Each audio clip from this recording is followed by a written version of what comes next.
Chapter 8 The Watchman at the Gate.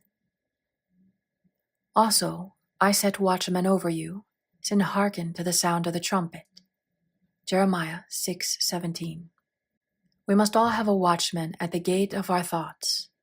The watchman at the gate is the superconscious mind. We have the power to choose our thoughts. Since we have lived in the race thought for thousands of years, it seems almost impossible to control them. They rush through our minds like stampeding cattle or sheep. But a single sheepdog can control the frightened sheep and guide them into the sheep pen. I saw a picture in the newsreels of a shepherd dog controlling the sheep. He had rounded up all but 3. These 3 resisted and resented. They bawed and lifted their front feet in protest, but the dog simply sat in front and never took his eyes off them. He did not bark or threaten.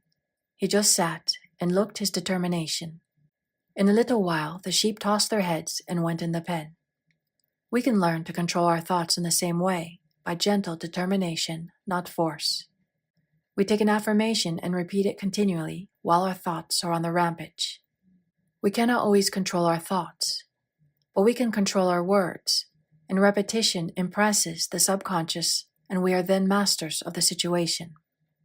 In the 6th chapter of Jeremiah, we read, I set a watchman over you, saying, hearken to the sound of the trumpet. Your success and happiness in life depend on the watchman at the gate of your thoughts, sooner or later crystallize on the external. People think by running away from a negative situation, they will be rid of it. But the same situation confronts them wherever they go. They will meet the same experiences until they have learned their lessons. This idea is brought out in the moving picture, The Wizard of Oz. The little girl Dorothy is very unhappy because a mean woman in the village wants to take her dog away, Toto. She goes in despair to confide in her Aunt Em and Uncle Henry, but they are too busy to listen and tell her to run along. She says to Toto, there is somewhere a wonderful place high above the skies where everybody is happy and no one is mean. How she would love to be there. A Kansas cyclone suddenly comes along, and she and Toto are lifted up high in the sky and land in the country of Oz. Everything seems very delightful at first, but soon she has the same old experiences. The mean old woman of the village has turned into a terrible witch and is still trying to get Toto from her. How she wishes she could be back in Kansas. She is told to find the Wizard of Oz. He is all-powerful and will grant her request. She starts off to find his palace in the Emerald City. On the way, she meets a scarecrow. He is so unhappy because he hasn't a brain.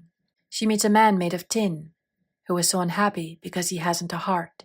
Then she meets a lion who is so unhappy because he has no courage. She cheers them up by saying, we'll all go to the Wizard of Oz and he'll give what we want. The scarecrow a brain, the tin man a heart, and the lion courage. They encounter terrible experiences, for the bad witch is determined to capture Dorothy and take away Toto and the ruby slippers which protect her. At last they reach the Emerald Palace of the Wizard of Oz. They ask for an audience, but are told no one has ever seen the Wizard of Oz, who lives mysteriously in the palace. But through the influence of the Good Witch of the North, they enter the palace. There they discover the wizard is just a fake magician from Dorothy's hometown in Kansas. They are all in despair because their wishes cannot be granted. But then the Good Witch shows them that their wishes are already granted. The scarecrow has developed a brain by having to decide what to do in the experiences he has encountered. The Tin Man finds he has a heart because he loves Dorothy. And the lion has become courageous because he had to show courage in his many adventures. The Good Witch from the North says to Dorothy, what have you learned from your experiences? And Dorothy replies, I have learned that my heart's desire is in my own home and in my own front yard.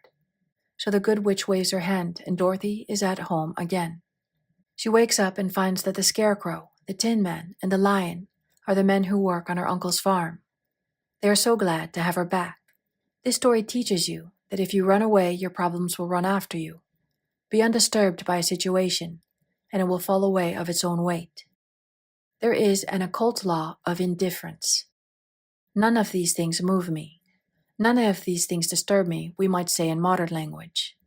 When you can no longer be disturbed, all disturbance will disappear from the external. When your eyes have seen your teachers, your teachers disappear. I set watchmen over you, saying, hearken to the sound of the trumpet.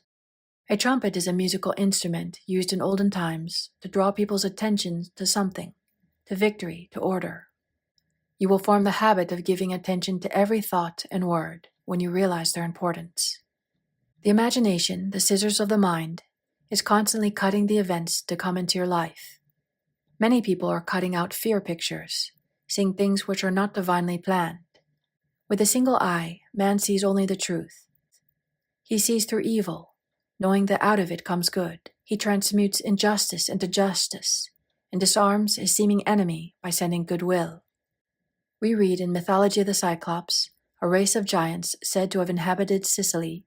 These giants had only one eye in the middle of the forehead. The seat of the imaging faculty is situated in the forehead between the eyes, so these fabled giants came from this idea. You are indeed a giant when you have a single eye. Then every thought will be a constructive thought, and every word a word of power. Let the third eye be the watchman at the gate. If therefore thine eye be single, thy whole body is full of light. With a single eye, your body will be transformed into your spiritual body, the body electric, made in God's likeness and image, imagination. By seeing clearly the perfect plan, we could redeem the world with our inner eye, seeing a world of peace and plenty and goodwill. Judge not by appearances, judge righteous judgment. Nation shall not lift sword against nation, neither shall they learn war any more. The occult law of indifference means that you are undisturbed by adverse appearances. You hold steadily to the constructive thought which wins out. Spiritual law transcends the law of karma. This is the attitude of mind which must be held by the healer or practitioner towards his patient. Indifferent to the appearances of lack, loss, or sickness, he brings about the change in mind, body, and affairs. Let me quote from a 31st chapter of Jeremiah. The keynote is one of rejoicing. It gives a picture of the individual freed from negative thinking. For there shall be a day that the watchmen upon the Mount Ephraim shall cry, Arise ye, and let us go up to Zion, and to the Lord our God. The watchman at the gate neither slumbers nor sleeps. It is the eye which watches over Israel. But the individual, living in a world of negative thought, is not conscious of this inner eye. He may occasionally have flashes of intuition or illumination, then falls back into the world of chaos. It takes determination and eternal vigilance to check up on words and thoughts.